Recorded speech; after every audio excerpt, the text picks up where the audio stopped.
Another thing you talked about was his presence when he walked into that lab, and the students just quieted. They paid right attention. And that's because of his demeanor and his personality that precedes him, and in his professionalism and obviously his skill level and stuff like that. But do you notice a difference between male and female instructors? Do the students perceive them differently? Is the male or female student perceived differently? And how is that looked at over there in the Philippines? I think in my experience, female instructors or instructors are perceived more serious. Students get to quiet more, listen more when they see a female instructor coming towards them, because I don't know, maybe because the motherly instincts that this is a teacher. Okay. And then commonly male instructors are the funnier ones.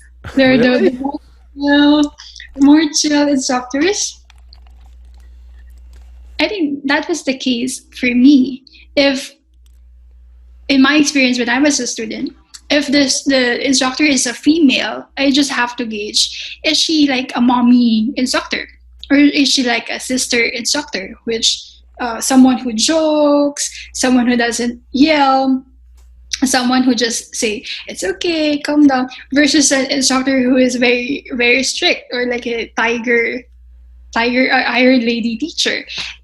And in my experience, the iron fist instructors fell towards the female than the Really? male. Yeah, in my that's my experience. I'm not sure for other people that, but in my experience, the female chefs, they are tougher in classes than the male counterparts. And why do you think that is? Maybe because female were motherly, and when you are a mom, you instill a discipline, and also you are more focused on the quietness, organization, because that's your thing as a mommy, or as a woman. Everything has to be clean, everything has to be in order. If you don't listen to me, I will discipline you. Those Yeah. things. And I noticed the male instructors are more like, let them do their thing. They are adults, they will listen. But for us women, we're like more into control. If you don't listen to me, I will make you listen to me. Those things. So what type are you? If I had asked some of your students, well, what do you think of, your chef? How would they describe you? Would they think you're the maternal type that's going to be nice and crack jokes, or are you going to be really, they think you're a strict one? Uh, they will probably say I'm a grumpy one. Yeah, I think I'm a grumpy one. Given my age, I think I'm leaning towards the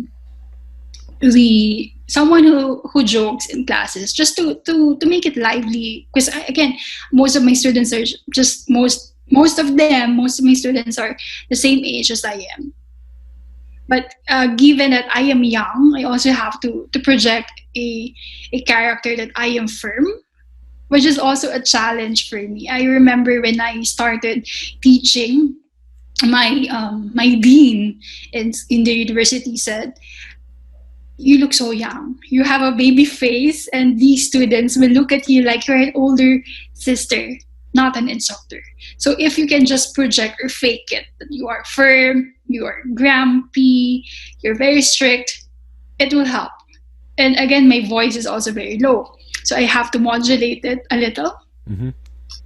because my voice is very low, and I have a lot of students who are same age as me, or almost same age as me, and they will not really pay attention to me if I don't. And those are the challenges that I experienced starting. Yeah, because it's probably a pro and a con there. One, you're their age, so you can relate to what they're going through. You could talk about, popular culture, all of those Mhm. things. But at the same time, they may cross that line, that teacher-student line, too often, because now they think you're a little too familiar, a little too comfortable, and then become like a friend to them, and then they lose Yes. that role model. So that's a fine line that you would have to, I imagine you would have to walk when you teach.